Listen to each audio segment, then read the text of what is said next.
Bueno, Yo voy admitiendo, Cari. bueno, No sé listo. si alguien más Ahí está está. admitiendo. Bueno, gracias a Dios que tenemos el Zoom que tan gentilmente la plataforma de LUNAP, porque si no se nos complicaría mucho con los nuestros, que Sí. por siempre superan la cantidad esperada, que son 100. Y el tema de Así los que, 40 minutos también no es y el menor. tema de los 40 minutos también es bueno. Agradecemos muchísimo a Ivana, que es nuestro ángel de la guarda, Sí, en lo que totalmente. respecta a todo lo que es el sostén de la plataforma, que nos ha enseñado con tanta destreza y paciencia utilizar la plataforma, y sobre todo quien está en cada encuentro, ¿no? Con todas las tareas que ella tiene, también esto no es poca cosa. Bueno, buenas tardes. Hoy estamos en la clase de perspectiva de niñeces y abordaje. Es una clase que, si bien tiene material teórico, la idea es que esta clase les sirva para abordar las cuestiones prácticas, por ejemplo, en el trabajo práctico que les colgó la profesora en la plataforma, que les sirva para ustedes abordar las modalidades prácticas, ¿sí? ¿Todos pudieron acceder a la primera clase? Todavía no tenemos el enlace, Cari. Falta la gente que. Todavía no tenemos el enlace. Claro, falta la gente que no pudo participar del encuentro en vivo. Ellos todavía están a la espera del enlace. Profe, Sí. perdón la interrupción. No, yo quería preguntar, la primera actividad, digamos, era el tema de la gramificación, ¿no? Esa herramienta que nos brindaron como para acentuar conceptos que uno tenía que poner verdadero o falso. Sí, es la actividad, una de las actividades de la clase pasada es la actividad del juego, la de gamificación, como bien lo dijiste. Ah, perfecto, gracias. También nosotros tenemos un TP que lo vamos a resolver ahora. No sé si pudieron accesarlo. La otra, profe, era hacer la presentación, ¿no? Claro. Un TP de intervención. El La estudio de caso presentación. social en un fragmento, como incorporar los conceptos trabajados, ¿puede ser? No, eso es de la clase de hoy, lo que estás Perdón. proponiendo. Era la presentación de nuestros perfiles para que nos podamos conocer, dijo. No, Fantástico. eso sí, pero nosotros para trabajar hoy teníamos una actividad, un TP. ¿Pudieron verlo? No. ¿Se acuerdan que en el primer encuentro habíamos Yo no lo pude ver, no lo pude ver. ¿Puede ser el caso Pérez? a ver, Exactamente. chicos, Bueno, no importa. así vamos. Lo que vamos a pedir que haya una persona que sea secretaria del grupo y que nos dé la posibilidad de poner en palabras y de leerlo, si les parece, para no ser tan monotemáticos entre la exposición de la profesora y la mía, ¿ok? Cuando llegue el momento. Veo que seguimos ingresando gente, me dicen que hay gente que no tiene posibilidades de ingresar, pero tampoco tenemos que empezar porque más o menos pautamos 1 hora y media. Sabemos que de las múltiples obligaciones, entonces no queremos tampoco ser extensos, pues si no se hace exacto. TP de Susana y de Juan. Bueno, iniciamos, ¿sí? Genial. Bueno, ustedes saben que este curso se denomina Impacto de las violencias de género en niños, niñas y adolescentes. Y en realidad de lo que nosotros vamos a dar cuenta es cuáles son las herramientas técnicas y cuáles son las herramientas metodológicas que ustedes tienen que tener y utilizar desde una perspectiva que no es cualquier perspectiva, sino que es la perspectiva de niñeces, también denominada perspectiva de infancia. Para que esto pueda llevarse adelante, debemos saber y empezar a pensar qué hablamos cuando nosotros decimos abordajes complejos.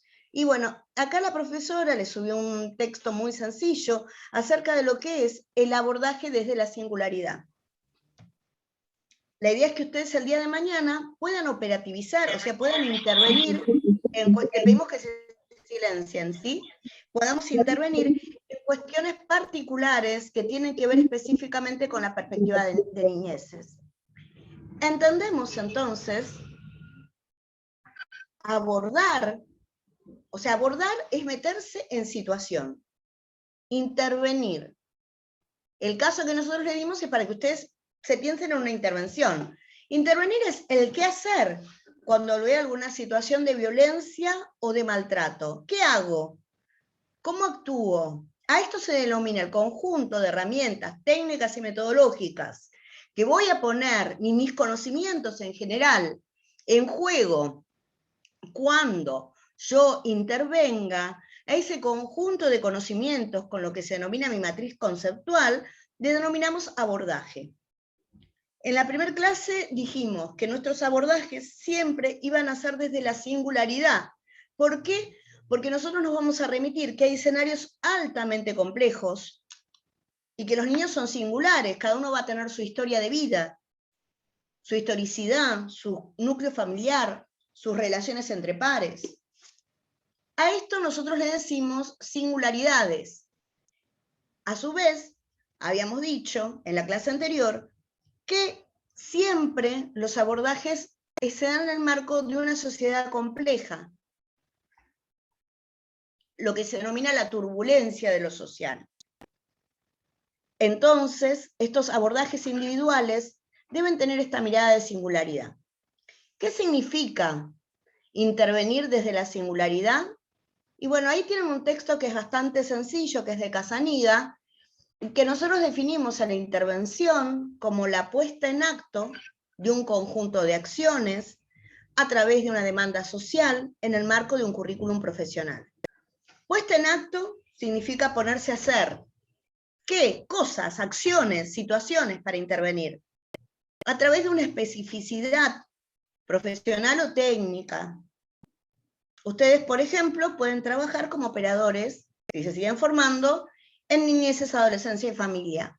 Y en el marco de un equipo interdisciplinario, trabajar y operar para poder modificar las situaciones a donde los derechos vulnerados de los niños y niñas adolescentes son prioridad y prioritarios, y darle una solución a esto. Y esta solución siempre tiene que estar encuadrada en una perspectiva, que es la perspectiva de infancias, y en la perspectiva de género, por supuesto, pero esencialmente la perspectiva de infancias. ¿Hasta acá soy clara o estoy hablando con palabras muy técnicas? Si estoy hablando con palabras muy técnicas, ustedes me dicen no entendemos, me hacen nada, no estamos atendiendo, porque sé que no todos son del campo de lo social, y capaz que lo que estamos diciendo tiene que ver específicamente con cuestiones muy técnicas. ¿Entienden hasta acá? ¿Se comprende? Está siendo claro. Bueno. Y Mari, acá en el chat están leyendo muy claro, clarísimo. Están están preguntando porque hay gente esperando para entrar. En esta plataforma, en esta cuenta de Zoom, tenemos hasta 500 personas, ¿no? Sí, perdón que interrumpa, ya no hay más gente para admitir, o sea, todavía no. Yo voy ingresando más o menos los que listo. entran. Gracias. Lo que debe pasar, lo que diría ¿cuál sería la perspectiva contraria si no es de género o de infancia? Ahora lo explicamos bien. Lo que debe pasar, si tardan, es que no les debe funcionar bien su internet. Que esto suele pasar y entonces tarda algo en ingresar. Cuando es así, salen y vuelven a ingresar. O reinician la conexión de su computadora, laptop o celular. Bueno, la perspectiva de género, ahora va a explicar bien la profesora, pensó en el marco de esta desigualdad que hay para que nosotros tengamos todas condiciones de equidad, tanto sean las minorías como las disidencias, como las mujeres. Tengan en cuenta que estamos enmarcados en un sistema patriarcal. La perspectiva de infancias es la perspectiva que ahora ahí están ingresando. Es la perspectiva que ahora nosotros vamos a intentar elaborar y que la vamos a hacer después de que la profesora Insaismendi dé sus filminas y su perspectiva de género, y va a explicar, es la perspectiva que se basa en la Convención Internacional de Derechos del Niño, que pone como centro a las niñeces. No son una o la otra, sino que son complementarias. Lo único que nosotros estamos haciendo es diferenciarlas. El nuevo proyecto de ley que se lleva adelante ahora y que se presentó en agosto en la legislatura provincial de la reforma del Código Procesal Civil y de Familias, introduce la perspectiva de infancias con algunas figuras que nosotros ahora después vamos a explicar muy brevemente, por ejemplo, el abogado de niño, niña y adolescente. Lo vamos a explicar muy brevemente porque vamos a otras cuestiones, pero que necesariamente ustedes la tienen que tener en cuenta y en claro, porque en el caso de abordaje, en este seminario nos vamos a centrar por priorizar siempre el interés superior del niño. Para esto nos situamos en varias premisas de la Convención. Por ejemplo, niño sujeto de palabra, o sea que siempre lo tenemos que escuchar primero. Esto para que ustedes se puedan poner en la situación que nosotros les dimos y que está en el Classroom, para que lo puedan trabajar ¿cómo es que se llama? Ahora en grupo. Milagros me dice, sí, los videos no dependen de nosotros que los colguemos. Los graba la UNAP y seguramente ya van a estar en estos días. ¿Querés empezar vos con la perspectiva de infancia, Nati?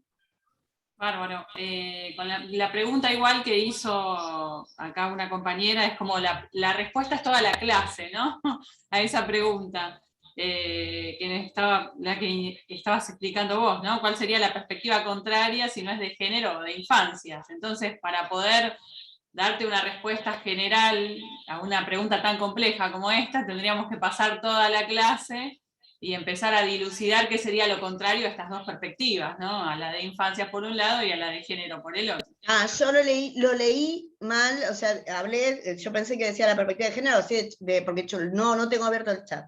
Pero sí lo vamos a explicar específicamente porque hay dos paradigmas o perspectivas. Antes de perspectiva se hablaba de paradigma. Antes de esta perspectiva de infancias existía la perspectiva, el paradigma tutorial, donde el niño era objeto de protección, no sujeto de protección. Y lo vamos a explicar después de que la profesora explique perspectiva de género. ¿Por qué? Porque hay una diferencia cualitativa en los modelos de intervención que vamos a tener. Uno, se protegía al niño desde el paradigma tutorial, se lo protegía por causas asistenciales, a veces se los ponía en situaciones de estar en hogares o en otras familias sustitutas, y no se lo oía, porque era objeto de protección, por eso se llamaba paradigma tutorial. El gran poder lo tenían los jueces de familia, y en general la mayor parte de las medidas que obturaban para esto eran aquellas medidas de separación del niño de su historia. Así el niño haya sido víctima de un abuso o una situación de maltrato, parecía que el niño era el penado porque se lo sacaba de esa familia y se lo mandaba a un hogar. Y en ese hogar, antes de la reforma, imagínense que estaban los niños desde que nacían, o si no se los daban en adoptabilidad, hasta los 21 años de edad. Con lo cual, fíjense ustedes qué injusticia, ¿no? Porque el pibe se lo sacaba de su historia. A veces teníamos un pibe de Catán que la familia había abusado de él y se lo mandaba a un hogar de Mar del Plata. Cortaba con sus vínculos, con sus afectos, y no se buscaba la vinculación con el referente socioafectivo. Esto cambia. A partir del año 1989, que lo vamos a explicar ahora, nosotros adherimos a la Convención Internacional de Derechos del Niño. Entonces, el niño ya es sujeto de derecho. Sujeto es diferente a objeto. Fíjense las diferencias que hay entre estas dos visiones. Un objeto es algo, es una cosa, y la palabra de objeto, de protección, deviene específicamente del riñón del patriarcado. Tengan en cuenta lo que habíamos explicado. Para el modelo social, digamos, muy latino, muy romano, el sistema patriarcal toma su raíz semántica del pater familia romano, donde el hombre era el único sujeto que tenía poseedor de derechos, y como poseedor de derechos era el único que tenía la palabra. Los demás eran considerados quasi res. Res significa en latín cosa. Entonces, la proporción de derechos era totalmente distinta. El pater familia tenía derecho a voto, a ser elegido, los de la ciudad romana, que eran los ciudadanos. Después, los gentiles, la gente común, tenían sus normas, un derecho totalmente distinto. Y los demás eran cosas, los niños eran considerados cosas. De ahí esta es la palabra, de ahí sale la palabra patriarcado. El hombre, por su prevalencia biológica, por su capacidad biológica, decían que era superior, era quien social, y económicamente, legalmente, y desde todos los ejes culturales, tenía la prevalencia. Y el niño era una cosa. De ahí la palabra infantería. Enfant significa, por eso nosotros decimos perspectiva de niñeces. Más allá de que todo el mundo habla de perspectiva de infancia, lo que pasa es que nosotros con la profesora, que somos locas por saber etimología de las palabras y qué significan y por qué nombramos de esta manera y no de otra, ANFAN significa los sin palabra, los que no tienen palabra. Esto creo que se los había explicado en la otra clase. Entonces los sin palabra es la infantería, los primeros que marchaban y que se los mataban, no eran los ciudadanos. Entonces, eran aquellos que morían primero porque no tenían un valor, no tenían el valor de ser soldados, no eran soldados entrenados. De ahí también viene el niño como objeto de la palabra proletariado. Yo tenía un montón de hijos para que económicamente en la sociedad industrial pueda sostener situaciones de extrema pobreza y de vulneración de derechos. Entonces los niños iban a trabajar a las minas de carbón, entraban porque eran chiquititos, debajo de las telas, morían con enfisema pulmonar, en fin, eran cosas que servían. Y ese es el sistema patriarcal, ¿no? Que pone la prevalencia del hombre y por debajo categorías. Todos los demás sistemas en perspectiva de los que estamos hablando, lo que se busca es la igualdad. Por eso son sistemas o perspectivas protectivas de derechos, porque en realidad lo común para los patrones socioculturales que nosotros tenemos, o sea, lo común para entender es la prevalencia de este hombre productivo masculino y todos los demás en disvalor. A partir del 2004, nosotros adoptamos la Ley de Violencia Familiar, después anotamos la Convención de Belén do Pará, y a partir de la Ley Micaela específicamente, empieza a ser prevalente la perspectiva de género. Pero, más allá que en el año 1989 refrendamos la Convención Internacional de Derechos de Niños, que acá viene con la Ley 26061 y la 13298, no pasa eso con nuestras niñeces, no tenemos perspectiva de niñeces. Tal es así que a veces en los procesos judiciales los pibes no son oídos. Entonces lo que nosotros acá vamos a abogar es cómo en situaciones de violencia, donde se da gran vulneración de derechos, construimos esta mirada en perspectiva de derechos de niños, niñas y adolescentes. ¿Me puedo explicar bien? ¿Hasta acá? ¿Voy muy rápido? Un estudiante pedía si no podías ir un poquito más despacio porque se perdía un poco. Vamos a tratar. Sí, chicos, yo soy Enrique Pinti, ya estoy quedando con el cuerpo y con la edad de Enrique Pinti. Pero Acostúmbrense, chicas. Yo a Karina la conozco, fue mi docente en la Universidad de Lomas y ella siempre sus clases fueron así. Pero yo la quiero, por eso como... Tiene pasión, tiene pasión. Tiene pasión por lo que le gusta. Se nota. Sí, voy muy rápido. Bueno, vamos a ir despacio, porque todo esto no tienen que tomar nota, lo tienen que saber. Lo tienen que saber. Lo importante que me gustó fue que antes era objeto, pero resulta que pasa a ser sujeto, y con eso da garantías y obligaciones que se deberían cumplir, y bueno, gracias a la comisión que se generó pasa a este cambio, que es muy importante. ¿Lilia con H al final? No, es Lilian, pero cuando puse la pantalla apreté Bueno, Lilian viene de Lilith. Vos sabés que Lilith es la contracara de Eva.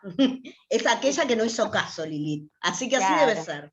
Es la que no hizo caso y que la historia lo ocultó, ¿no? Aquella que se negó a obedecer los mandatos del patriarcado, o sea, Lilith. O sea, la primera mujer en principio era Adán y Lilith. Pero Lilith no obedeció. No dijo, no, yo ni en pedo me quedo al lado de acá, ya me déjeme libre, y fue expulsada de la tierra. Lo toman un montón de libros antiguos a Lilith. Y por el otro lado, Eva fue la sumisa, la que fue creada de una costilla, la que obedeció los mandatos y encima fue la que pecó. Después se rebeló. Claro, pero fue la poseedora del pecado, de la tentación, la mujer vista como tentación. Esto es para toda una historia del sinónimo de lo que significa, ¿no? La mujer que peca, la que es tentada, y la mujer santa, que yo soy católica, antes que me empiecen a crucificar y me prendan fuego en una hoguera, pero uno entiende por qué estos textos están escritos en mítico sapiensal, que es un tipo de lenguaje, y por qué nos habla del patriarcado. Esto, la mujer que peca, ¿no? Y que somos expulsados por esa mujer, y la mujer que nos salva, que había sido sin ninguna mancha, porque el sexo libre era una mancha. Se redime con María Magdalena, que era la más pecadora, que fue para los deuterocanónicos, que es un tipo de evangelios, el amor de Cristo, pero no sé, no quiero ofender a nadie así, pero bueno, es la historia un poco, yo estudié 2 años de teología, o sea, es la historia un poquito resumida de lo que sucede, lo digo con fundamento, no lo estoy diciendo porque lo leí en la... y esta mujer sin pecado. Bueno, esto es lo patriarcal. El rol que nosotros vamos a asumir en una sociedad. El rol esperado. El que a mí me van a dar y me van a poner, es el que se espera.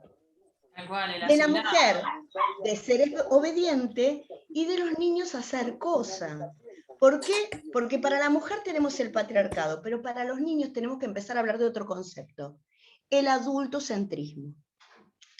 O sea, una de los patrones socioculturales del patriarcado es poner la sabiduría, las normas, las reglas de convivencia solamente en la mirada del adulto, sea hombre o sea mujer. Entonces, cállate porque vos no sabés. Dale un beso igual. Dale un beso igual. ¿Por qué no le vas a dar un beso a tu hijo? Bueno, no es para tanto. No seas maricón, no seas maricona, no te quejes. No me importa. Esto es el adultocentrismo. El no prestar oído a la mirada de las infancias, de las niñeces. Y esta es la perspectiva que hoy nosotros tenemos que cambiar, porque yo también la tengo incorporada. ¿Cuántas veces le dije a mis hijos, no, vos no, estos son cosas de grande, no te metas? Entender que nosotros tenemos el único conocimiento es la visión de la adultocéntrica, que nosotros vamos a intentar cambiar. Para cambiar hay que empezar a mirar con ojos de niño. Para mirar con ojos de niño tenemos que salir de la mirada patriarcal y tenemos que relegar nuestra situación de poder que aún nosotros tenemos en nuestras familias para poder empezar a empatizar con sujetos que van a tener otras palabras, ya sea porque han nacido en una generación diferente de las nuestras, por lo cual van a tener diferentes patrones de conducta, ya sea porque tienen un modo por su desarrollo de contar las cosas de diferente manera, y otros interrogantes que nosotros no nos hacíamos en nuestras niñeces, ya sea porque lo natural es no creer. Son cosas de niños, como cosa menor, ¿no? Son cosas de chicos. Vos no te metas, se arreglan solos. Es una pavada. No se te entiende. ¿Por qué no querés ir? Deja de quejarte. Te lo voy a explicar después. Ahora no lo entendés, no lo vas a entender, no lo vas a comprender. Señoras, señores, si los niños no nos comprenden es porque los que no nos sabemos explicar somos los adultos. No hay otra cosa. Tengan en cuenta que nosotros estamos en un país que de cada 5 pibes, 3 sufren distintas situaciones de maltrato. Y eso es un montonazo. Dentro de ese maltrato, el año pasado tuvimos casi 9.000 delitos graves denunciados contra la integridad sexual de niños, niñas y adolescentes en la provincia de Buenos Aires. Y eso es un montón. De los denunciados, donde todavía se siguen casando niñas a los 12 años con gente que tiene poder económico superior y que se debaten en otras provincias hay que interrumpir o no el embarazo, porque la vida que viene, y a nadie le importa la vida de esa niña que tiene que ser madre y que le piden que responda desde el adultocentrismo. Cuando van a contarnos que fueron víctimas de maltrato y abuso, y de nosotros tratamos de tomar rápidamente la denuncia, rápidamente como abogado dar una respuesta, rápidamente a Cámara Gesell, rápidamente equipo interdisciplinario, y no esperamos el tiempo del niño. Ahí estamos volviendo a violentarlo, a maltratarlo y a abusarlo. Totalmente de acuerdo, profesora. Buenas tardes. Buenas tardes. Buenas tardes. Mónica es mi nombre y lo que usted está diciendo es tal cual. Y a veces pasan las cosas que pasan por negligencia de lo que es en el marco judicial, porque si bien los abogados hacen lo que tienen que hacer, cumplir con el rol, sí, obviamente, de profesional, ¿no? Sobre los casos, sobre ciertos casos, a veces pasa por lo que es, dentro de lo que es el marco judicial, digo yo. Sin ir más, yo lo hablo desde lo que nos está pasando en mi situación actual. Nosotros estamos cursando ahora esta materia con mi marido. La hija de él fue abusada, maltratada, por su madre y padrastro. Hace 2 años y medio atrás que hicimos la denuncia y nadie escuchó. Hace 2 años que la nena está con nosotros. Hoy en día tienen pedido de captura nacional e internacional y nadie hace nada. Estamos sin respuesta alguna, entonces es mucha impotencia y cada vez van a ser más los casos. Porque si la justicia no hace algo por esos niños, cada vez van a ser más los casos. Perdóname, lo que estás diciendo es terrible y lamentablemente nosotros con la profesora, con Iván, que también trabajamos territorialmente, con el equipo docente, Buenas tardes, Monique. Un gusto. Desde Entre Ríos estamos, nos tuvimos que venir.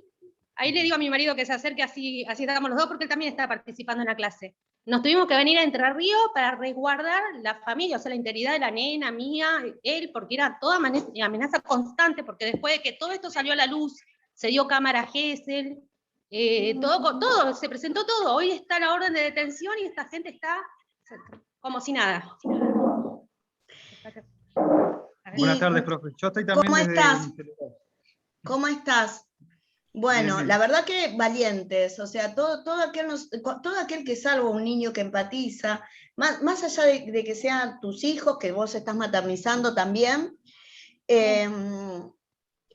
una situación en la que uno sabe que tiene que luchar contra este poder cultural recalcitrante que hay en los órganos, en la justicia y en cada uno de nosotros, y es la lucha muy desgastante y muy dolorosa, porque tenemos niños que con toda su emotividad, su yo y su desarrollo han sido vulnerados, por lo cual tenemos niños que se encuentran en una situación de orfandad, tanto jurídica como social, porque no existen los protocolos de seguimiento adecuados, porque no existe el pedido de justicia, porque a ver, nosotros estamos actuando en vinculación, que se están pidiendo vinculaciones a los papás que han abusado, movilizando para que eso no suceda. El primer caso que yo tomé siendo trabajadora social era específicamente de la vinculación de una persona que tenía un nombre muy prominente, que tenía un poder económico bárbaro, y estaba pidiendo, diciendo que había abusado de su hija. Entonces, estas situaciones mismo se creen con el derecho de querer tener, porque es hija o hijo, de tener derechos sobre esa criatura, y aún así reconociendo que ha abusado de esa criatura, quieren tener de todas maneras derechos y derechos. Yo quiero ver a mi hijo, yo quiero ver a mi hija, en este caso la mamá, la progenitora de la nena, la quiere ver. Hoy en día no sabemos nada, desde el 18 de junio que esta gente está, o sea, nadie sabe nada. ¿Qué edad tienen las bebés, las niñas? La nena tiene 8. Bueno, la nena tiene 8. Hoy en la provincia de Buenos Aires, no en Entre Ríos, en la provincia de Buenos Aires se está tratando de adecuar, lo voy a contar un poquitito más adelante, un protocolo de actuación para que puedan ya ser sujetos de palabra con un abogado que los represente, que es un abogado particular, es una figura novedosa que se llama abogado del niño. La idea es que esto sea en toda la nación, ojalá que sea así, los que abogamos por la perspectiva, luchamos porque en realidad significa esto, ¿no? Esto que dice Mónica y que relató, muchas gracias por contarnos tu historia de vida. Esto sucede así, cuando el niño no es sujeto de palabras, quienes son sujetos de poder son los adultos. No hay otra ecuación, no es distinto. Si alguien habla por alguien, lo está violentando. Cuando el niño no es sujeto de palabra, se vuelve objeto. Y quienes tienen el poder son los adultos. Entonces, vamos a intentar acá que ustedes tengan las primeras herramientas para poder operar en perspectiva. Entonces, si a ustedes les parece, le doy la palabra a la licenciada Isasmendi, que preparó unas filminas donde explica su formación, ella está formada en perspectiva de género, y nosotros vamos a escuchar atentamente para que les quede bien en claro de qué hablamos cuando hablamos de perspectiva de género. ¿Te parece, Nati? Muy bien, profesora. Gracias. ¿Puedo hacer una consulta?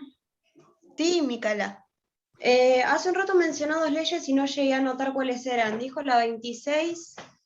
061 y la 13298, que la damos en la clase que viene, por eso la dije rápido, porque no son es introductorio a lo que vamos a trabajar, que ahora empieza la profesora. 26061, Ley Nacional de Protección de Niñas, Niñas y Adolescentes, y la 13298, la Ley Provincial de Protección Integral.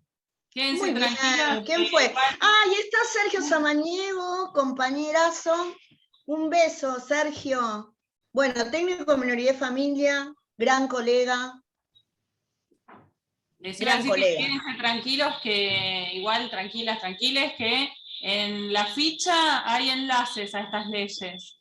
Y de todas maneras, en la filmina aparece como marco legal protectivo de derechos. Tal cual, y después les vamos a subir, además de la clase siguiente vamos a trabajar y ahondar sobre estas leyes, vamos a subir los cuerpos, los enlaces, para que ustedes puedan acceder y tengan todo el marco completo cuando necesiten consultar y trabajar con esto. Así que vamos, como sabemos, o sea, siempre nosotros damos la de la provincia de Buenos Aires porque todavía estamos en la modalidad de no Zoom. Ahora vemos que el público es de diferentes provincias, así que vamos a hacer hincapié en los instrumentos nacionales y federales que tenemos, ¿sí? Como para que los tengan.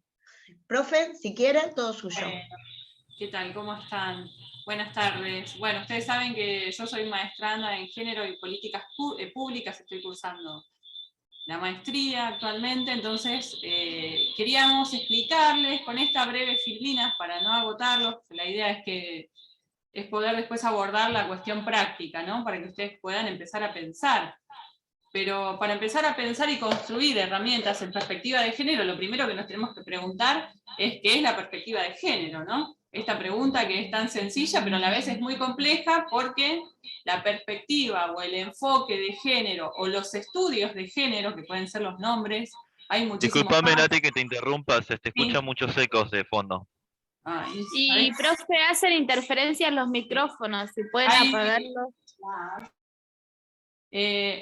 Sí. Y fíjate si podés mutear los micrófonos que hay abiertos. Dale, ahí me fijo y vos seguís todavía con la clase. Gracias por avisar, que si no, no se entiende nada. Ahí salgo. Es mi celular, quizás, uno de esas interferencias, disculpen. Lo que pasa es que estoy atendiendo los chats del Zoom por el celular, que es más fácil. Bueno, como les decía, ¿no? Empezar a preguntarnos qué es el enfoque, qué es la perspectiva, qué es el estudio de género.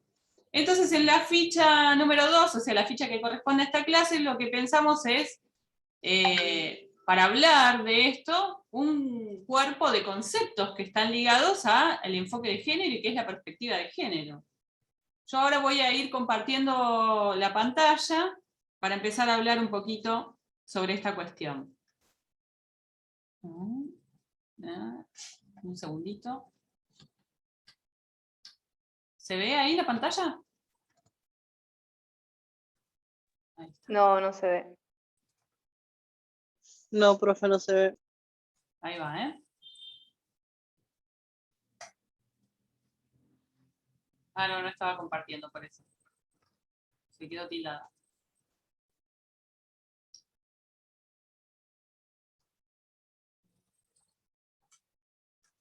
Está lenta, ahora va a aparecer. Está cargando. Avísenme cuando la ven. Ahí aparece. Ah, genial. Ahora sí se ve. Bueno, entonces un poco para empezar a pensar qué es esta cuestión de la perspectiva de género, ¿qué tengo que buscar? Porque ustedes se están formando en este taller en no solamente poder intervenir, abordar situaciones de violencia de género que pueden llegar a afectar o sufrir de manera directa o indirecta las niñeces y las adolescencias con perspectiva de género. Entonces, ese abordaje, esa intervención que después la profe Karina va a empezar a conversar sobre estos términos, y recién estuvo anticipando, lo tenemos que hacer con perspectiva de género. Y esto implica, en primer lugar, en pensar que la perspectiva de género, tener conciencia que es una opción política. Por lo tanto, cuando digo política, lo digo en un sentido en general, no política partidaria. Me refiero a una acción orientada a conseguir determinados objetivos, en ese sentido política, ¿no? Y además a poder generar poder para subvertir en este caso la violencia de género. ¿No? Entonces, en este sentido es que decimos que es una opción política para develar la posición de la desigualdad. y la subordinación, y a esto le agrego el maltrato, la explotación a las mujeres y a las minorías, dentro de las cuales se encuentran las perspectivas, las niñeces y las adolescencias. Estoy borrando, por eso me perdí un poquito, disculpen, que alguien está jugando con el lapicito. Entonces, lo que tenemos que ir buscando son estas cuestiones, ¿no?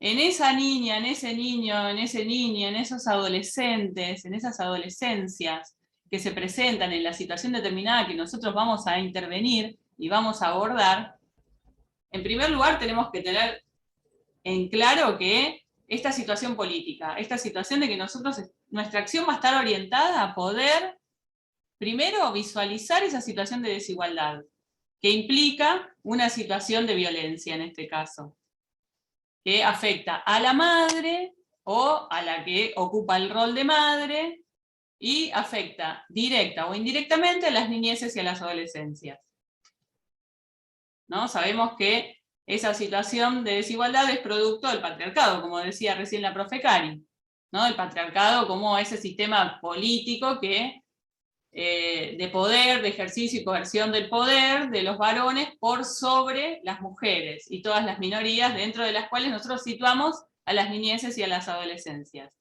Esto lo estuvimos conversando y lo pusimos en la clase pasada. Si voy muy rápido me avisan. Voy rápido porque quiero que empecemos con el práctico, por eso.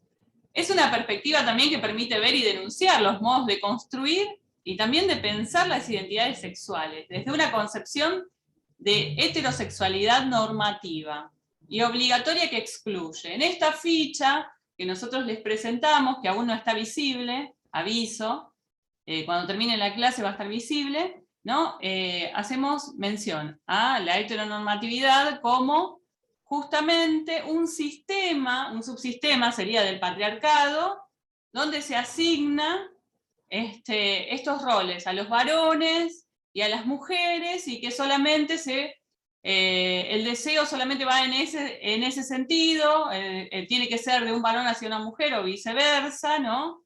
Y se asigna como género al varón biológico el masculino y a la mujer biológica el género femenino, ¿no? Lo heteronormativo, la heterosexualidad normativa o heteronormativa, también lo van a encontrar con ese término, rondan esta cuestión. Yo lo digo de manera abreviada ahora para que ustedes puedan... Esta es una forma de violencia también, porque estamos hablando de niñeces y adolescencias, sujetos en formación, cuya identidad de género sabemos que es una construcción social, o sea, esto lo vamos a desarrollar bien en la ficha, está explicado, ¿no? Entonces, asignar un sistema que ve la realidad y opera en un sentido heteronormativo y nos educa de esa manera y lo naturaliza además, es ejercer violencia simbólica o de otro tipo, depende. ¿Hasta acá van bien? Continúo un poquito más. ¿No? Y la perspectiva... Perfecto. Genial. Y la perspectiva de género como una categoría analítica. Y acá nos estamos refiriendo a ese cuerpo diverso que comprende el enfoque de género o los estudios de género o la perspectiva de género, ¿no? ¿De dónde salen? Desde las diferentes vertientes de los feminismos, ¿no? Porque no es uno solo, sino que son vertientes diversas, que si bien todas tienen el común denominador de luchar contra la desigualdad y luchar para la equidad de las mujeres y las minorías y las disidencias y demás, es bastante heterogéneo. También los estudios queer, que si bien acá no vamos a desarrollar, porque si no tendríamos que pensar en un taller ya directamente para desarrollar el tema perspectiva de género y adentrarnos en estas cuestiones, vale la pena nombrarlo. Y todos los movimientos sociales que trabajan en defensa de los colectivos, ¿no? De estas minorías que sufren de manera directa o indirecta violencia de género. Esto es para que tengan en cuenta que la perspectiva de género es también una perspectiva que crea poder para subvertir el poder del patriarcado. Esto es muy importante porque cuando ustedes intervienen, están interviniendo no solamente en favor de la equidad, de los derechos de esa niña, ese niño, esa niña, esos adolescentes, sino también están creando poder con este acto político. Y vuelvo con la cuestión de político en un sentido general del término. Bueno, y por último, la perspectiva de género tiene como propósito detectar, o sea, las prácticas que reproducen desigualdad de géneros, ¿no? En donde nosotros tenemos una situación donde los niños, o las niñeces y las adolescencias están siendo víctimas, vuelvo, directa o indirectamente, de situaciones de violencia. Lo primero que tenemos que hacer es detectar esa situación para poder abordarla, ¿no? Cuando la abordamos tenemos que ser capaces de poder mirar ese escenario tan complejo y tan amplio y tan diverso que formaba parte del primer ejercicio del estudio de caso de la clase pasada. ¿Recuerdan que les pedimos que tengan en cuenta todas esas dimensiones, ¿no?, que hacen a lo individual de esos sujetos que están atravesando violencia y al contexto y al marco más amplio, ¿no?, más macro, que tiene que ver con la cultura, la política, lo jurídico? Bueno, a esto nos estamos refiriendo. Bueno, les comentaba que tiene como propósito detectar las prácticas que reproducen desigualdad de género y además elaborar nuevos contenidos que permitan incidir en el imaginario colectivo de la sociedad. Eso es muy importante. En nuestra intervención, como les decía recién, intervenir con perspectiva de género, abordar un caso, una situación social real con perspectiva de género, desde el enfoque de género, nos da la posibilidad de poder subvertir y de también ir creando conocimientos al respecto. Ir creando no solamente poder, a partir de crear situaciones nuevas que formen nuevos imaginarios en lo social, sino también ir creando poder, ir creando teoría a la vez que intervengo.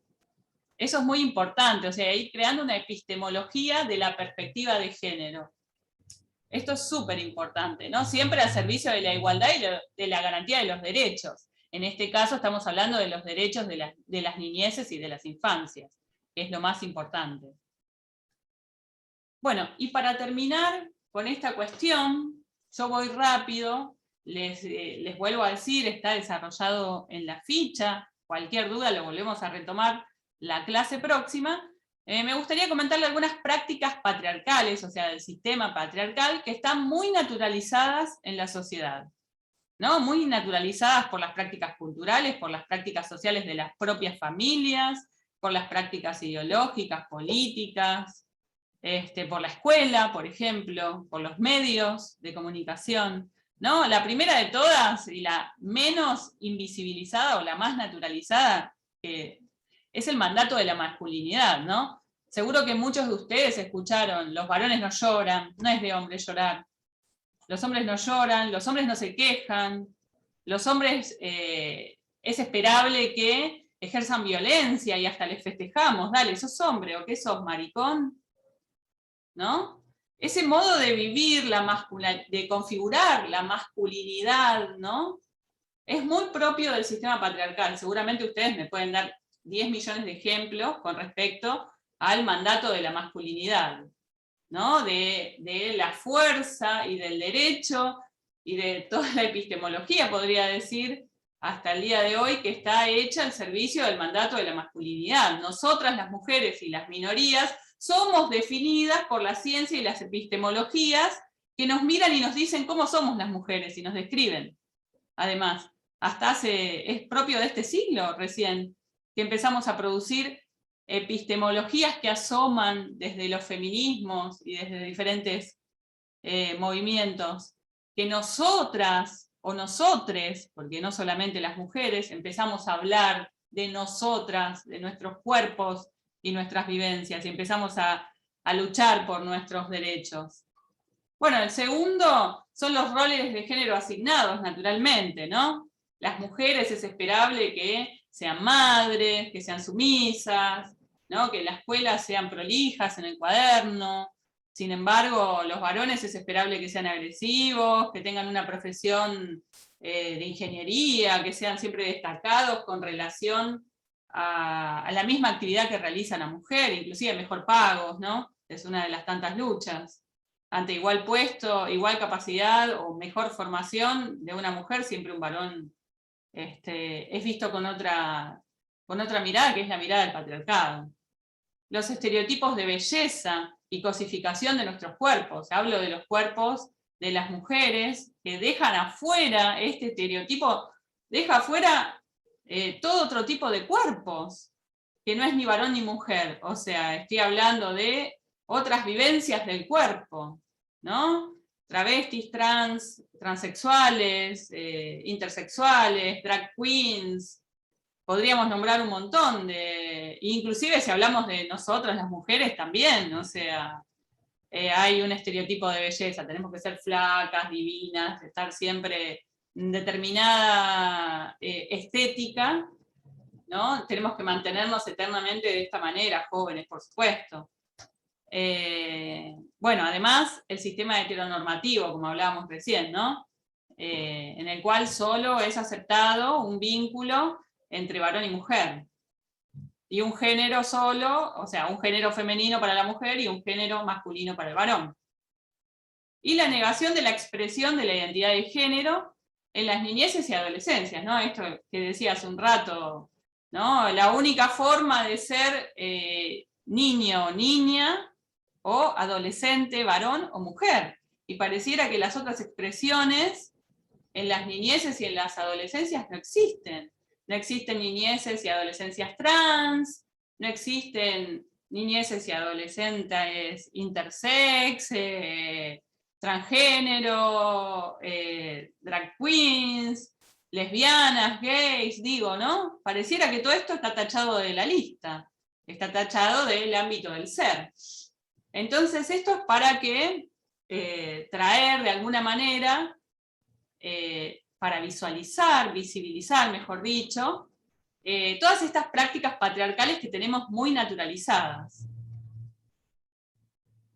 ¿no? Y por último, tener en cuenta que el patriarcado ejerce violencia simbólica hacia las niñeces y adolescencias a través de este sistema heteronormativo, adultocéntrico también, como decía la profe Cari hace un rato, ¿no? Donde se cosifican, los niños son objeto de, ¿no? Esto para que tengan bien presente los diferentes tipos de violencia. Si bien la clase anterior estuvimos hablando, la profe estuvo desarrollando los tipos de violencia, para que tengan en cuenta que ustedes cada vez que intervienen ante una situación que está dada en un marco del sistema patriarcal, que desde el inicio es un sistema que ejerce violencia hacia aquellos que no son varones, hombres me refiero, heteronormativos, por supuesto. O sea, todo lo que está debajo de eso, esas categorías, como decía recién la profe Cari, va a ejercer violencia simbólica y violencia de diferentes tipos. Así que esto es para que ustedes puedan ir afilando la mirada. Les dejamos en la ficha más profundizado, mejor explicado, para que ustedes puedan empezar a afilar esos ojos y decir, bueno, intervengo hasta en esta situación, puedo ver ese escenario multidimensional y complejo, y además puedo empezar a ver, ¿no?, los roles, puedo empezar a ver estas cuestiones de los mandatos, esta invisibilización de las identidades de género, etcétera, etcétera, etcétera. Eso es lo que esperamos que ustedes puedan empezar a reconocer en las situaciones para poder construir esas herramientas que ahora la profe va a empezar a hablar sobre intervención con perspectiva de género. Igual les proponemos que lean la ficha de cátedra, que luego de la clase vamos a poner visible, y que comiencen, ¿no?, a pensar estas cuestiones, y cualquier duda, la clase próxima vamos a seguir retomando esto. ¿Hasta acá se entendió? Vamos a compartir la filmina, por supuesto. Así que, Cari... Sí, perfecto. Bueno. No sé si hay preguntas en el chat, o fui muy rápido, disculpen. No, sí, las de sociales somos... Las del área social somos complicadas con el tema de ir despacio. Yo les voy a contar un secreto. Cari fue mi profesora, entonces yo aprendí de ella, y bueno, nada, me subí al ritmo de ir rápido. Pero la culpa es que tenemos pocos encuentros, ¿viste? Y es como que en realidad tenemos un montón para decir en muy poco tiempo. Es tan complejo. Sí, es mucha info para poco tiempo. Intentamos dejarle todo y que ustedes empiecen a reflexionar sobre esto. Ya después igual lo van a bajar con el caso práctico. Y van a decir, es un montón, no lo tienen que leer todo ahora, porque le dejamos la convención que es larguísima, pero son instrumentos que les van a quedar el día de mañana si ustedes quieren operar desde la perspectiva de niñeces. Esto es importante. ¿Hay algunas consultas? ¿Querés que las dejemos para el final o las retomamos? ¿En qué horario estamos? Y tenemos 30 minutos. La dejamos para el final. Vamos a la perspectiva de niñeces y después retomamos todos las dudas y hablamos de algo de la intervención. Ok.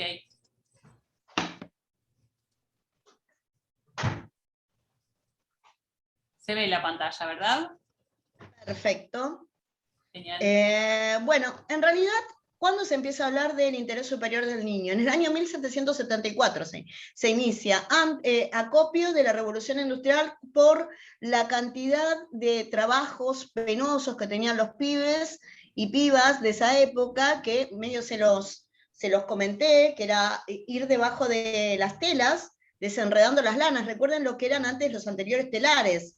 Eran de algodón puro, volaba el hilo del algodón, y los nenes, para que estos hilos no se juntan, iban por debajo de los telares, ¿cómo es que se llama? Haciendo hebra por hebra, para que después eso termine en un ovillo.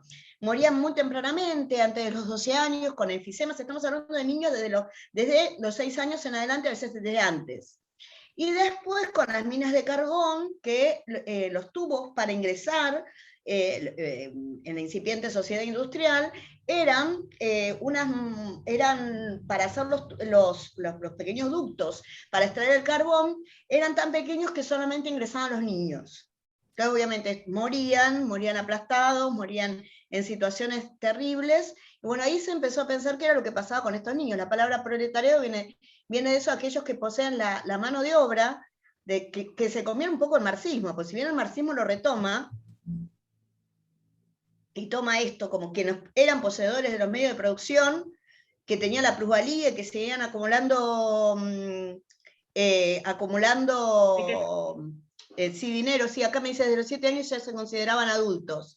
En realidad se consideraban con la potestad de poder generarse, ir a puestos laborales. No eran considerados adultos, pero sí se casaban prontamente y la expectativa de vida sí era menor. Y el proletariado como aquellos que lo único que tenían en potestad era el poder tener hijos para sostener ese núcleo familiar. O sea, esto es como la primera perspectiva que se empieza a trabajar sobre los derechos del niño, que realmente tiene un final recién en el año 1989, donde los países se juntan y firman, no todos los países, pero la mayor parte de los países occidentales, la Convención de Derechos del Niño. Ay, perdón. Ahí está. Perdón, Cari, que adelanté. No, está bien. A ver si volvemos. Ahí va, ¿eh? Voy a sacar esto. Uy, me acabo de ir yo. Ah, ¿qué pasó? Ahora sí. Ahí está. ¿Podés compartir? Sí, ahí está, fíjate si la ven. Yo no la estaría viendo, no sé si los demás lo ven. Ahora sí. A ver. Ahí está, ahí sí la empiezo a ver. Pero tenemos que ir a la anterior. A la anterior. Antecedentes. Antecedentes. Bueno, en el año 1989 fue aprobada la Convención Internacional sobre los Derechos del Niño, la cual entra en rigor en nuestro país en el año 1994. En 1994, dato curioso para que lo tengan, después de un pacto que se denomina Pacto de Olivos entre Alfonsín y Carlos Saúl Menem, se llega con convencionales a la gran reforma constitucional. En la gran reforma constitucional, en el artículo 75, inciso 22, se hacen acopio de un montón de instrumentos internacionales, entre los cuales está la Convención Internacional de Derechos del Niño, que tienen igual categoría que una ley, o sea, es ley suprema de la nación. No, ustedes saben que, para los que saben de derecho, hay una pirámide, si no se los explico fácilmente, se denomina pirámide de Kelsen, donde arriba en la punta, o sea, a medida que se va bajando, abajo de todo están las ordenanzas, por ejemplo, municipales. Arriba, en la punta, y como más importante, y que todo el ordenamiento jurídico tiene que ser, no puede contradecirlo, se encuentra la Constitución Nacional. En nuestra Constitución Nacional, en el artículo 75, inciso 22, que los invito a que lo lean, nosotros adherimos a la Convención Internacional de Derechos del Niño, por lo cual todo nuestro ordenamiento jurídico para abajo, o sea, todas las leyes, los códigos provinciales y demás, debe ordenarse a eso que es el espíritu de nuestra nación, que es el respeto por los derechos del niño.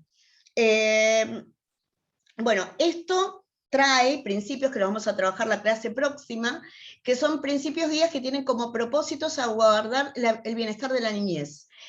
Hay 4 principios básicos: interés superior del niño, protección integral, autonomía progresiva y no discriminación.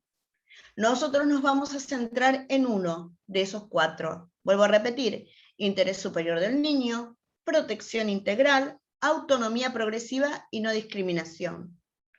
Para ustedes tener en claro si están interviniendo bien, tienen que saber que cada una de las acciones que toman tienen que tener como eje el interés superior del niño. Cada una de las acciones que ustedes toman tienen que tener como vista el interés superior del niño.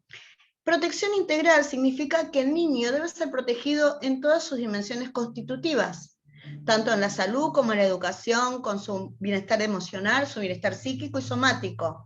Pero también implica que toda la sociedad, o sea, cada uno de nosotros que integran la sociedad y que somos adultos, debemos ser garantes de esa protección integral. O sea, nos pone a los adultos en una función activa para proteger el interés superior de esas niñeces.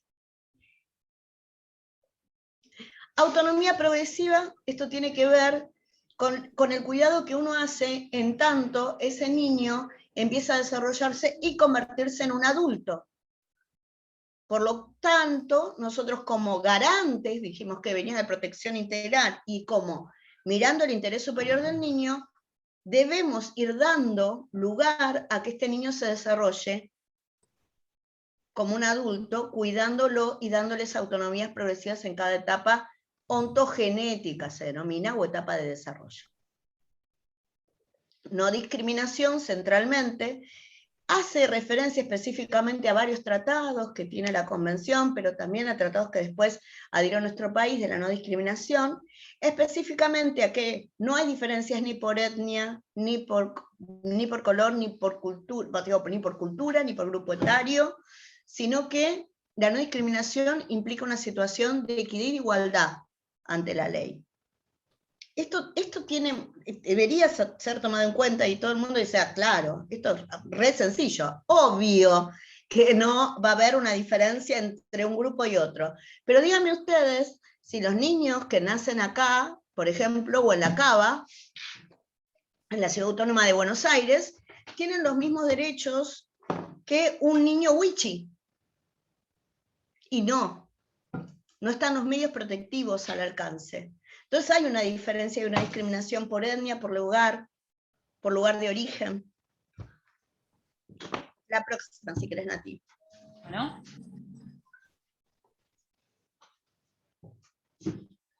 Bueno, entonces, si nosotros tenemos que hablar de la perspectiva de infancias, que lo pusimos así para respetar el texto y el texto de la ley, pero en realidad nosotros hablamos de perspectiva de niñeces, entonces ya le explicamos por qué no usamos la palabra infancia, por la palabra, el vocablo enfant y de dónde proviene. Se centra en uno de los principios básicos, que es el interés superior del niño.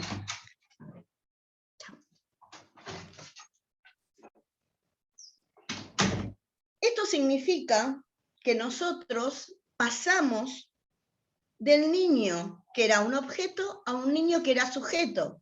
Pero no nos quedamos ahí, sino que cada una de las normas y procedimientos que nosotros tomamos tienen que tener como directriz, o como lugar, o como mirada, por eso se dice perspectiva. ¿Perspectiva qué viene? O sea, cuando uno mira algo en perspectiva, yo por ejemplo estoy con este termo, ¿lo llevan a ver? Bueno, ustedes si lo ven acá, que está Frida Kahlo, desde acá miran una perspectiva. Si yo lo pongo sin que se me vuelque, no sé, y miran así, tienen otra perspectiva. Perspectiva como lugar de donde miramos, donde elegimos nosotros mirar. Nuestra mirada, nuestro posicionamiento y nuestra construcción, nuestros ojos van a estar puestos en el interés superior de ese niño. Esa es nuestra perspectiva. Y desde ahí nosotros vamos a evaluar y generar las acciones correspondientes, accionar en pos de su respeto a todos los derechos. Bueno, esto es la noble naturaleza como derecho subjetivo, o sea, como el derecho, el conjunto de derechos y garantías que por la calidad de niño, por eso dice derecho subjetivo, que por la calidad de niño adquiere, pero también como principio básico. O sea, ninguna acción, ninguna intervención y ningún abordaje puede ponerse en marcha sin entender que es un niño sujeto de derechos y que nosotros tenemos que tener en todo ese protocolo armado, nuestras actuaciones tienen que mirar a que no se vulneren los derechos, no solamente eso, sino que de todas las medidas que tomemos, el centro va a estar en que el niño sea quien nosotros perfilemos como aquel que más debemos proteger y que respetemos su interés superior. La próxima. Bueno, la perspectiva de infancia es un mandato vinculante que exige el interés superior del niño, que sea valorado y considerado como primordial en todas las acciones y decisiones que le conciernen tanto en el ámbito público como en el privado. Esto viene a cuenta de que, ¿cómo se pone en marcha? Si nosotros vamos a un tribunal y ese niño, nosotros sabemos que por su situación o porque intervenimos o porque trabajamos en un servicio local o en una ONG, sus derechos han sido altamente vulnerados, bueno, sí, Romy, cuando la propia justicia, ahora después les voy a comentar cómo es el proyecto donde la justicia va a estar evaluada. En realidad lo que necesitamos es alguien que evalúe cómo interviene la justicia. Y si bien hay protocolos de actuación hoy, la realidad es que son desconocidos y no se llevan en cuenta. De hecho, la mayor parte de las personas que componen el sistema judicial hoy no saben que hay un proyecto de ley en la provincia de Buenos Aires que tiene perspectiva de niñeces.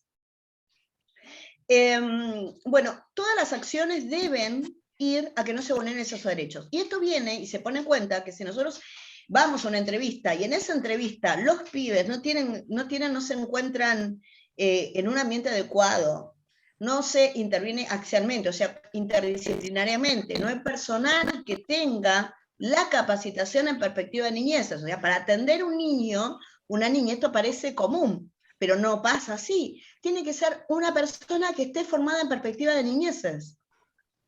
Y no es una formación cualquiera, no es una formación más. Estamos dando cuenta acá que nuestra Constitución Nacional que dice que es la perspectiva primaria que nosotros debemos tener.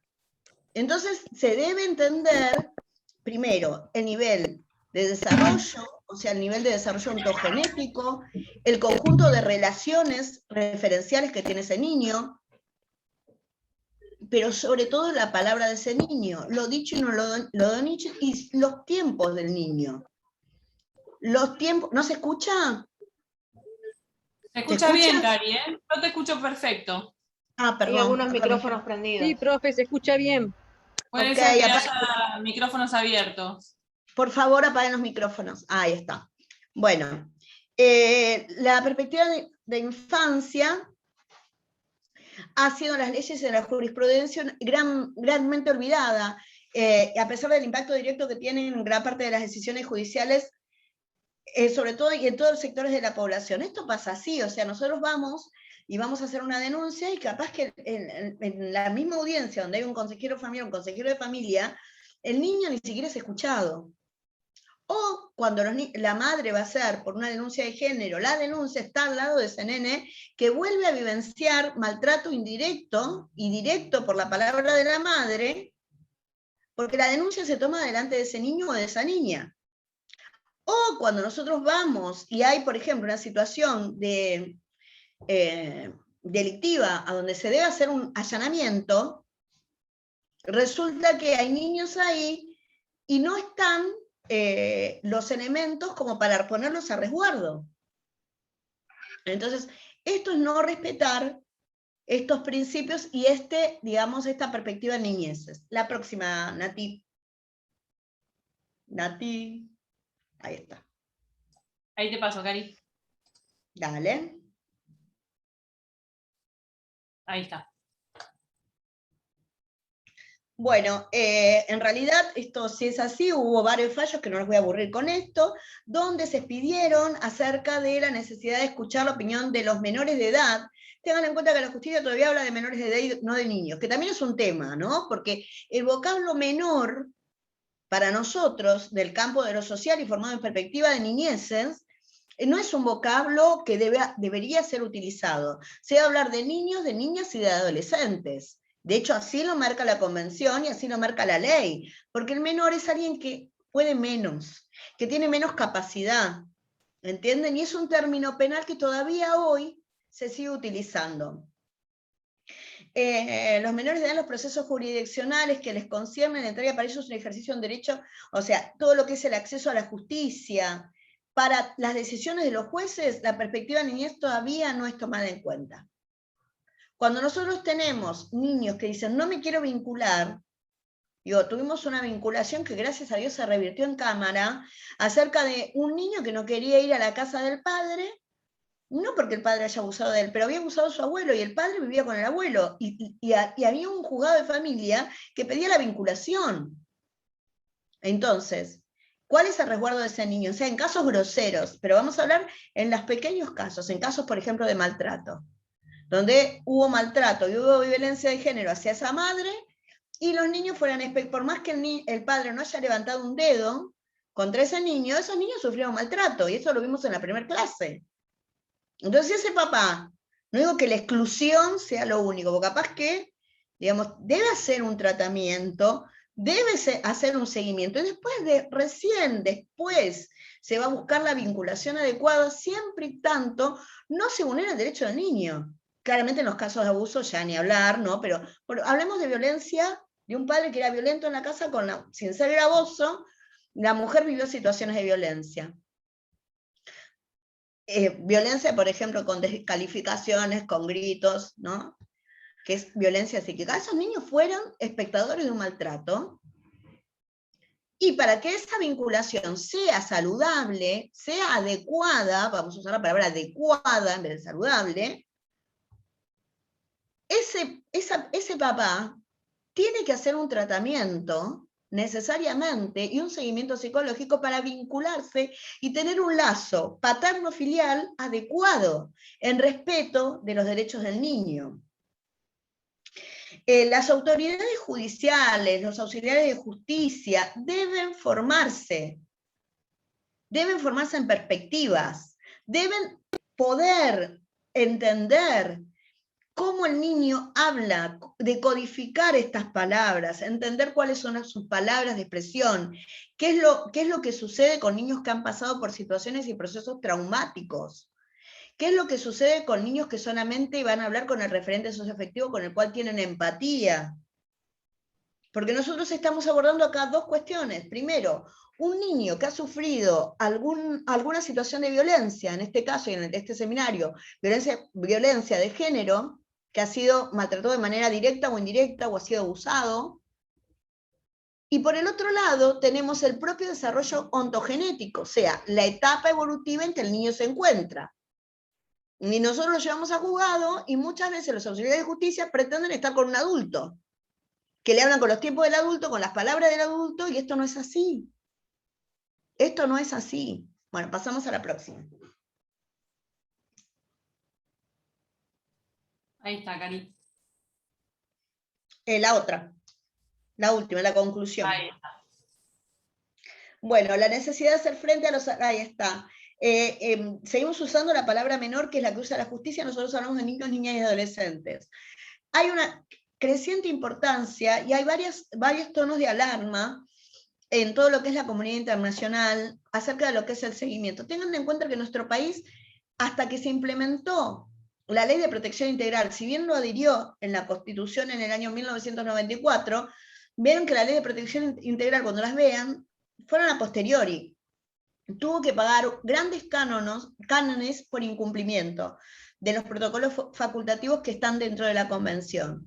Y hoy hay una gran mirada puesta en aquellos observatorios rectores del cumplimiento de la protección y de los instrumentos protectivos de los niños, niñas y adolescentes, específicamente porque hay alta vulneración de derechos. Dijimos esta cifra que es de UNICEF, pero aparte, nosotros con los especialistas en grooming, trata de niños, niñas y adolescentes, vemos que es creciente la utilización y el abuso que se da y los delitos contra la integridad sexual de niños, niñas y adolescentes.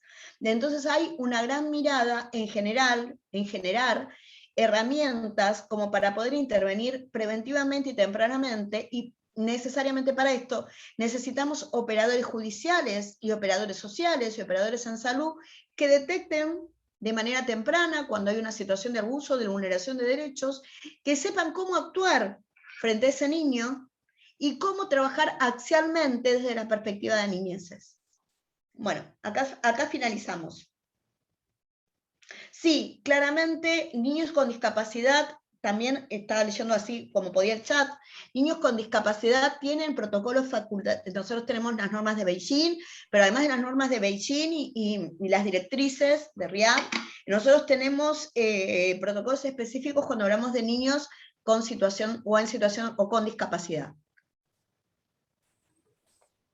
Bueno, ¿hasta acá dudas? Hay muchos aportes de diferentes tipos de vivencias, de violencias, de situaciones de maltrato y demás que en el chat, que son todas muy interesantes, muy ricas. No sé, Cari, ya estamos en 7:25, más que nada para empezar a traer el caso y poder empezar a dilucidar y a construir algo de las herramientas que es lo que teníamos la intención hoy de poder comenzar a trabajar, ¿no? No llegamos, me parece. Bueno, ¿quién quiere leer el caso?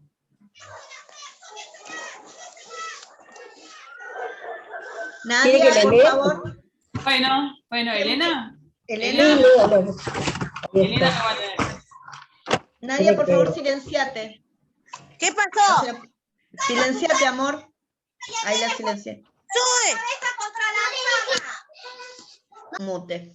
Ahí está. ¿Empiezo? Sí, por favor. Estudio de caso familia Pérez. La familia Pérez está compuesta por Susana, de 43 años.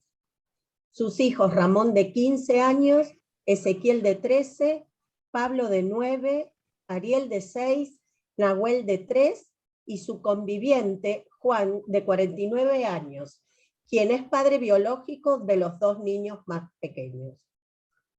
Juan ejerce distintos tipos de violencia sobre Susana y sus hijos.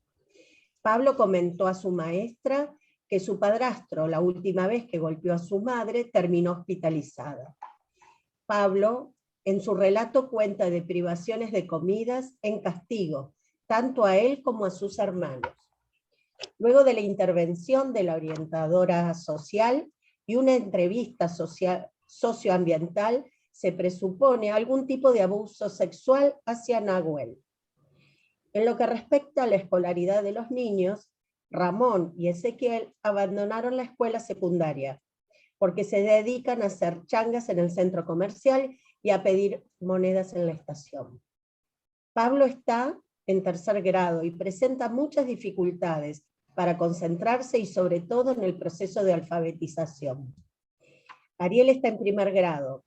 Tiene muchos problemas para relacionarse con sus compañeros y su maestra, debido a su temperamento altamente agresivo.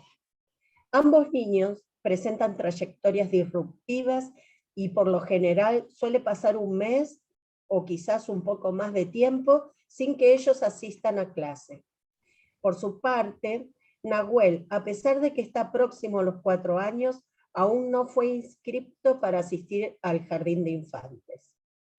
Bueno, la propuesta es el trabajo individual, desde la perspectiva de infancias, identifique las diferentes dimensiones de análisis y escríbalas en un párrafo. Eso no lo sé hacer. Bueno, esta tarea tenía que ver con la propuesta del primer encuentro, donde fuimos comentando con la profe Karina el paradigma de la complejidad, o sea, la posibilidad de poder hacer un abordaje desde la multidimensionalidad, considerando además la singularidad de ese niño, de esa niña, de ese niño, de ese adolescente, en su particularidad, en su situación familiar contextual y a nivel macro, ¿no? Esto que decía yo hace un rato cuando les explicaba. La idea era que ustedes pudieran identificar todas esas dimensiones. Era una tarea sencilla y no tanto, como para empezar a hacer una geografía de esa familia, ¿no? Más que una geografía, una descripción para el abordaje, para luego pensar modos de intervenir. ¿Verdad, Cari, con relación a la propuesta? Sí, en principio contestar esto. Niños es hasta los 18 años de edad según nuestro ordenamiento. Hubo una reforma, era hasta los 21, y en realidad cuando nosotros estamos a partir de los 16, que muchas veces surge la confusión, es la edad de punibilidad. O sea, un niño puede responder penalmente a partir de los 16 años, ¿sí? En lo que es la responsabilidad penal juvenil. Y después, dentro de lo que lo explicó la profesora, dentro de lo que es niños de 0 en nuestra Constitución, digamos, si bien está la A y B, nosotros tenemos todos los derechos y garantías desde la concepción, según nuestro ordenamiento, hasta los 18 años de edad. Y después dentro de eso hay diferentes cánones de acuerdo a la posibilidad de entender. El entendimiento lo marca el entendimiento de las acciones, la responsabilidad no penal, o sea, de entender que lo que está haciendo, si un acto es bueno o es malo, a los 10 años, no mediando ninguna situación de discapacidad, y después la punibilidad es a partir de los 16. Dicho sea esto, ustedes, en este caso, que nosotros vamos a discutir ahora, vamos a intentar elucidar cómo es la perspectiva acá, cómo ustedes intervendrían en esta situación, siendo, digamos, operadores, pongamos que sean operadores o que trabajan en un equipo específicamente de niños, niñas y adolescentes, siempre entendiendo que van a trabajar desde la mirada del interés superior del niño. ¿Queda claro? Sí. No. A ver, ¿quién es la primera que rompe el hielo? O ¿Alguno que haya hecho, alguna que haya hecho la tarea del primer encuentro por ahí para poder contarle a sus compañeras, compañeros que no estuvieron en el encuentro anterior, cómo fueron capaces de identificar estas multidimensiones? Acá está hablando Sergio por el chat, Sergio Samaniego. Sí, estoy leyendo. Sergio, y decir... Perdón, yo escribí algo del párrafo propuesto, no sé, me animo, pero no sé si está bien. Dale. Bueno, coloqué las dimensiones de análisis que se pueden vislumbrar en el estudio del caso social de la familia Pérez desde la perspectiva de infancias. La violencia de género que ejerce Juan sobre Susana y sus hijos se enmarca en la violencia de género que no solo afecta directamente a Susana, sino también a las minorías y niñeces y adolescencias como sus hijos menores de edad. La situación debe ser analizada desde la perspectiva de complejidad y con todos los actores involucrados. Por ejemplo, la orientadora social de la escuela de Nahuel, con informe socioambiental detectando posible ASI. Las leyes y convenciones que rigen en la infancia, como por ejemplo la mencionada 13298, remite a la corresponsabilidad en pos de la protección de los niños, niñas y adolescentes. Finalmente, las consecuencias de estas situaciones problemáticas en todas las niñeces y adolescencias, y en particular la que respecta a los Pérez en términos de trabajo infantil, problemas en el aprendizaje y socialización. Impecable, Melanie. Impecable. ¿Vos tenés alguna formación anterior a este curso? Sí, profe, yo trabajé en el Servicio Local de Protección y Promoción de Derechos de Quilmes, y bueno, allí aprendí la verdad muchísimo, y bueno, trato de todas las capacitaciones que se brindan, porque es un tema que me interesa y creo que nos desafía permanentemente porque es un tema de mucha complejidad, tal como ustedes explicaban. Se nota, Melanie, la mirada que que tenés. A veces es difícil igualmente, como explicaba la profe, ¿no? Y usted también, cuando sos equipo interdisciplinario, en la vorágine del trabajo, poder dar ese privilegio, obviamente, que en realidad es un derecho, ¿no? Como decíamos, escuchar a las niñeces y a las adolescencias. Porque muchas veces nos desborda el trabajo, la inmediatez, las medidas de abrigo, ¿no? Como muchas veces se adoptan. Así que bueno, es un desafío, creo yo, en la cotidianeidad. Hay muchas cosas que se están haciendo y que se están impulsando, pero bueno, creo que es muy importante también capacitarnos y después el pasaje a las instituciones en concreto. Así que agradezco la posibilidad. Bueno, Melanie, impecable, y por supuesto después hablarnos por privado a la profe o a mí, porque nos interesa muchísimo. Siempre nosotros estamos buscando colaboradores y gente con la cual nosotros podemos debatir y generar espacios de diálogo, sobre todo cuando tienen experiencia en campo. Bueno, muy fácil sostenerlo desde la palabra, pero cuando se tiene algún abordaje en campo, uno se da cuenta de esta dificultad. Una de las cosas que rescato de lo que dice Melanie, que fue impecable en su exposición, y para que ustedes tengan en cuenta, la 13298, que es la Ley de Protección Integral, marca dos tipos grandes de medidas para proteger a los niños, directamente. Algunas medidas que son de protección integral, y la última medida, que no la vamos a evaluar, no la vamos a decir hoy, pero vamos a ver cómo se implementa en la clase próxima, es la medida de abrigo. Cari, Carola levantó la mano, perdón. Sí, ahí le damos la palabra.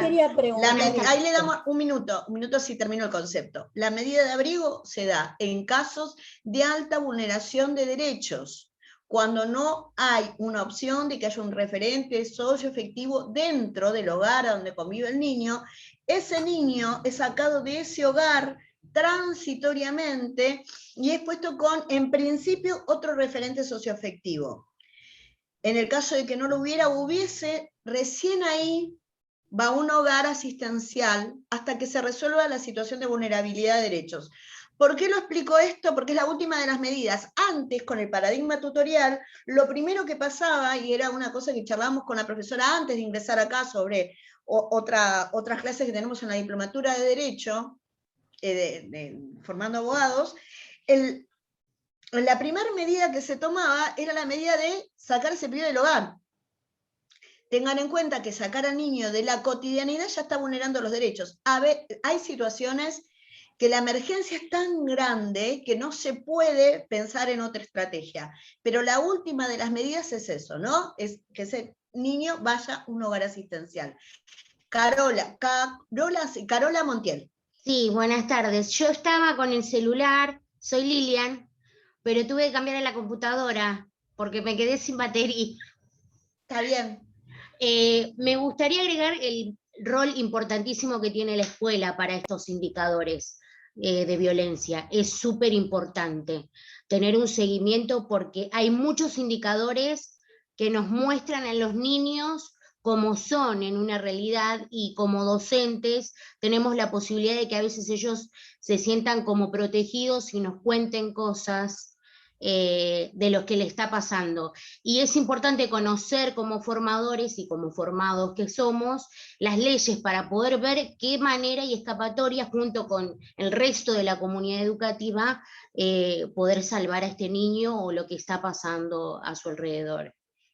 El lunes pasado, qué importante lo que dice Carola, el lunes pasado yo estuve en una charla con el fiscal general de Grooming, que está en la trata de niños, soy el fiscal, el doctor Ichazu. Están, digamos, que lo vamos a invitar, porque seguramente lo hagamos esto también, porque es re necesario detectar mucha captación de pibes en redes. Lo podemos invitar para el cierre. Sí, lo podemos invitar para el cierre. Ya lo invitamos para asociares, pero aparte es el fiscal general que trabaja, que sabe en ciberdelitos un montonazo. Y la captación hoy para la trata son las redes. Pero entre todo eso, era una formación para comisarios, para la gente de la policía además. Entre todo lo que se rescató de la mayor parte de las personas que estuvieron disertando, entre ellos el doctor Sánchez, que era director del Instituto de Formación de Familia de la provincia de Buenos Aires, es el rol importante de la docente. ¿Por qué? Es importantísimo. En principio, ustedes saben que gran parte del tiempo de estos niños tiene que ver específicamente con el tiempo que pasa con la docente. Y centralmente porque el niño va a hablar con quien tiene el vínculo empático. La docente genera ese vínculo empático y da la confianza. O sea que lo que nosotros vamos a hacer en la próxima clase, antes que se nos vayan todos, porque ya se empezaron a ir, pues dijimos que era 7:30, es dar las pautas de intervención temprana que marca el protocolo de intervención en caso de maltrato y abuso para niños, niñas y adolescentes, ¿sí? Bueno, última intervención y cerramos. Bueno, ¿Alguien que quiera aportar algo? Y le vamos a pedir que esté resuelto, porque vamos a hacer preguntas sobre el caso para la próxima Abigail había clase. levantado la mano. A ver. Abigail estaba primera en la lista, no sé si después desistió, pero si no, Lidia, ¿querés seguir vos? Sí, yo más que todo también quería preguntar justo lo que había dicho Karina. Yo estoy estudiando profesorado en educación física y vemos mucho esto, y aparte formo parte de la comisión de género de un club universitario de La Plata, y en mi investigación para crear el protocolo de acción para violencias de género me pasó con el tema de las leyes para protección integral infantil de las niñas, encontrarme con un montón de cosas que no se cumplen. Entonces no quería más que todo preguntar esto, del hecho de si existen protocolos que tienen que accionar los docentes al momento de ver este tipo de violencias, o de, porque no recuerdo muy bien ahora la ley que dice que si uno escucha que, digamos, las niñas están sufriendo violencia, tiene que ir directamente a denunciar. Entonces, ¿cómo funcionaría todo eso? Claro, ¿Hay algún protocolo de acción? ¿A dónde denuncio? Vos, ¿no? ¿A dónde denuncio? ¿Cómo denuncio? En general, lo más cercano que ustedes tienen son los servicios locales.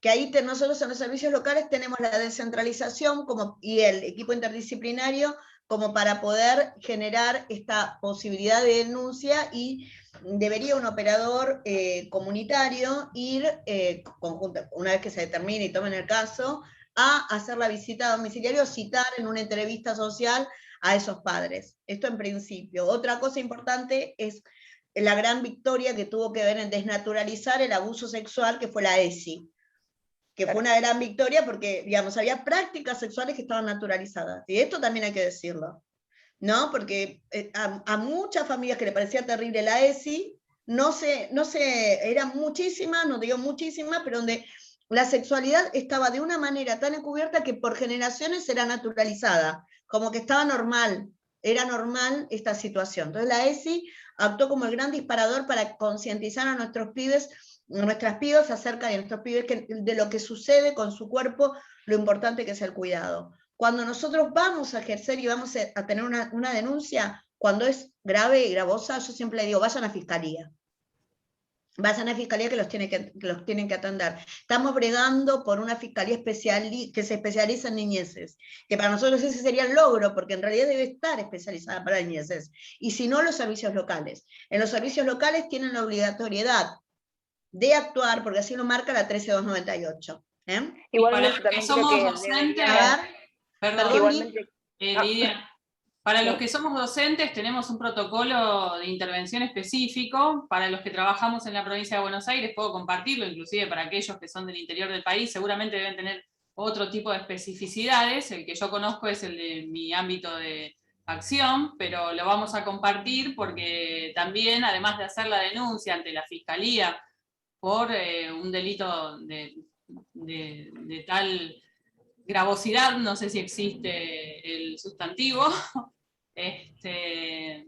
tenemos además que accionar de acuerdo a los protocolos de la provincia de Buenos Aires que dispone la Dirección General de Cultura y Educación. Eso también lo vamos a poner al alcance de todos los compañeros docentes que están acá, que son muchos, de diferentes niveles, desde inicial hasta superior, inclusive docentes en formación también tenemos, para que sepan cuáles son, porque muchas veces los equipos directivos no comparten este tipo de protocolos que deberían, o los equipos de orientación docentes deberían compartir con el cuerpo de docentes, instruirlos también. Claro, abogar por una capacitación constante en las perspectivas que están saliendo actualmente, tanto como de género como para las infancias. Así es. Bueno, chicas, no quiero extenderme más porque ya se están yendo todos, y nada, vamos a cerrar muy antidemocráticamente acá, pero les quiero decir esto, que la reforma del Código de Familias, que se va a llamar así, Código Procesal civil y de familias, por primera vez familias con S, para que no haya una sola familia, que era la heteronorma patriarcal, mamá, papá, chalecito, auto y perro labrador, ¿no? Que era como esa heteronorma de lo que el patrón sociocultural de lo que debía ser, sino empieza a retomar la diversidad, habla específicamente de protocolos de actuación que son obligatorios, y la posibilidad de punibilizar a aquellos que los incumplen. Que esto me parece punibilizar, a veces es un reto, una amonestación, hasta, digamos, el sistema penal. Pero bueno, antes de punibilizar, nosotros decimos, siempre se debe educar, porque todos los que estamos acá, sobre todo las que estamos peinando los 50 años, como en mi caso 49 ahora, nacimos en un sistema patriarcal, y para poder generar estas construcciones y deconstruirnos y generar estas perspectivas, estuvimos en un proceso de descolonización para poder entender las diversas perspectivas. Bueno, Ari, a todos ha sido un placer. Sí. Me están pidiendo si podemos explicar la actividad que tienen que hacer, la del Padlet. ¿Puedo mostrar un segundito? Comparto pantalla, les muestro el Padlet. Lo que pedimos como parte de poder hacer el cierre de esta clase es que lean el texto de Casariga, que ahora lo vamos a poner visible, y la ficha de cátedra. Vamos a dejar también las presentaciones en PowerPoint que hicimos recién con la profe. Y a partir de esta lectura y de lo que conversamos en esta clase, queremos que cada uno de ustedes participe en ese Padlet dejando un concepto, una idea o varios conceptos y varias ideas que quieran compartir, que les parecieron importantes, que no conocían, relevantes, ¿no? Con el resto de la clase. Así que ahora voy a compartir el Padlet para que vean cómo es la cuestión. ¿Bien? Ya voy, ¿eh? Esperen que no lo abrí.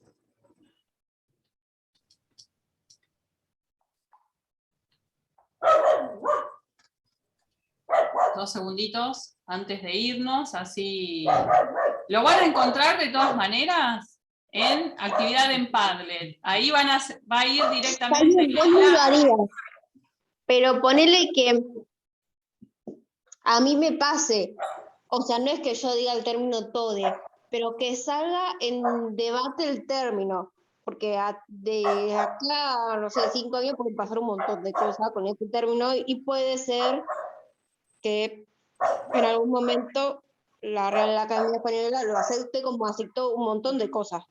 Milagros, ¿cómo estás? Estás hablando acerca de la terminología.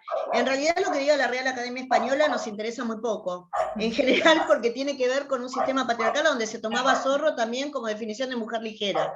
Así que la Real Academia Española está muy bien y nos da un montón de normas a seguir, pero en realidad todo esto tiene que ver con la diversidad y entender a aquellos que salen del binomio mujer y hombre, que tienen una diversidad y una constitución diferente, y tengamos en cuenta que nuestra ley hoy asumió y tiene nuevas identidades. Entonces, nosotros nos adherimos y tenemos esta perspectiva precisamente porque tenemos estas miradas, ¿sí? Tenemos la mirada de poder incorporar las diversidades. Y lo diverso no es ni A ni O. También cuando dicen, por ejemplo, bueno, el plural masculino, y a mí el plural masculino no me incluyó nunca. Entonces yo quiero hacerme visible. Y acá nos hacemos visible, como sabemos, la etimología de las palabras por las palabras. Y las palabras se construyen. Son construcciones sociales que después son tomadas, como el derecho. Primero viene la costumbre, después lo toma la norma. Y así esperamos que sea. Bueno, ahí compartí la pantalla hacia el Padlet, que es el espacio de pizarra digital donde le vamos a pedir que cada uno de ustedes escriban estas ideas o esta idea, estos conceptos que les parecieron relevantes. ¿Cómo van a hacer para escribir? Van a hacer clic en este círculo que está en el margen superior derecho, ¿lo ven? El círculo rosa. Cuando ustedes lo apoyan o lo tocan, doble clic, y enseguida se abre como un espacio de chat para escribir. Entonces acá voy a escribir el concepto que quiero compartir, ahora yo después lo borro. Bla, bla, bla, y escribo todo el texto que me parece que refleja las ideas o la idea, los conceptos que me parecieron importantes traer de esta clase. Luego toco publicar y ya se ubica en Padlet. Y así cada uno va ingresando a este espacio de pizarra digital y va dejando su aporte. ¿no? A partir de esto también nos queda en el presente, en las actividades, también estuvieron preguntando esa cuestión. ¿Se entendió?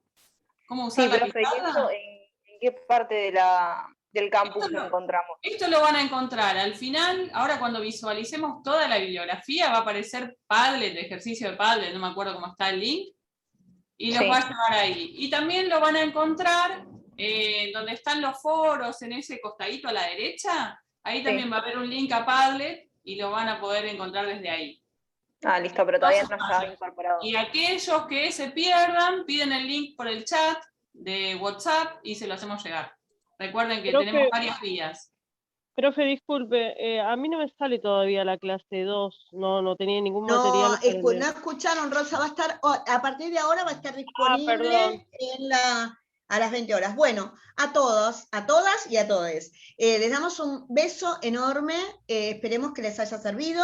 Vamos a tratar de orientar a sus deseos las clases. Nosotros vamos a tener 4 encuentros, no es que vamos a tener algún encuentro sincrónico, nosotros 4 clases, 4 encuentros, porque es muy profunda la temática, y la verdad es que si no llegamos, nos gustaría tener más tiempo, pero la idea es que nos podamos encontrar y que podamos profundizar los conceptos, porque si no, resulta digamos, imposible trabajar con tanta cantidad de conceptualizaciones que tenemos que llevar, y mucho menos con las intervenciones.